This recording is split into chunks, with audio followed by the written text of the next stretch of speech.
স্বরাষ্ট্র উপদেষ্টার দপ্তর থেকে এই ঘটনাকে তুচ্ছ-তাচ্ছিল্য করা হয়েছে।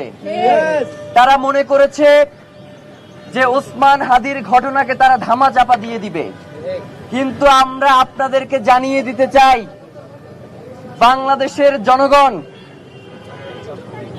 আপনারা যাদেরকে বোকা দুর্বল মনে করেন, তারা জুলাইয়ে আপনাদেরকে একটা শিক্ষা দিয়েছে, কিন্তু আপনাদের সেই শিক্ষা হয় নাই। 5 তারিখ থেকে 20 তারিখ পর্যন্ত বাংলাদেশের জনগণের যেই দায়িত্ব ছিল তারা সেইটা পূরণ করতে পারে নাই। আজকে ইনকিলাব মঞ্চ যদি এইখান থেকে ঘোষণা দেয় যে 5ই আগস্ট থেকে 20 আগস্ট পর্যন্ত যেই দায়িত্ব বাংলাদেশের জনগণের ছিল সেই দায়িত্ব আপনারা এখন পূরণ করেন, তাহলে কিন্তু আপনারা সরকারে থাকতে পারবেন না।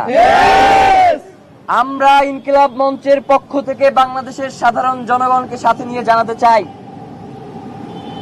যে আপনারা গতকালকের যেই বিবৃতি দিয়েছেন সেই বিবৃতিতেই আপনাদের চোখে মুখে স্পষ্ট ভেসে উঠেছে যে আপনাদের কাছেই আসলে এর কোনো সুস্পষ্ট ব্যাখ্যা নাই।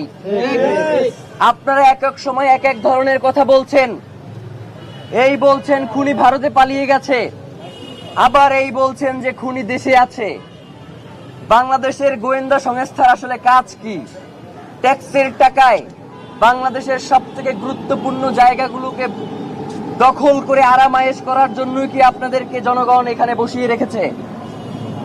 আপনারা যদি ওসমান হাদির মতো এত গুরুত্বপূর্ণ বাংলাদেশের স্বাধীনতা সার্বভৌমত্বের প্রতীক জুলাই জজবার প্রাণ শহীদ ওসমান হাদির খুনের ঘটনাকে যদি এইভাবে তুচ্ছ-তাচ্ছিল্য করেন, যারা বাংলাদেশের জনগণের জীবনকে জাহান্নাম বানিয়ে দিতে চান, বাংলাদেশের জনগণ যতক্ষণ পর্যন্ত স্বাধীনতা সার্বভৌমত্ব রক্ষার এই আন্দোলনে রয়েছে আপনারা কোনো শান্তিতে থাকতে পারবেন না। বাংলাদেশের জনগণ আপনাদের জীবনকেও জাহান্নাম বানিয়েছে।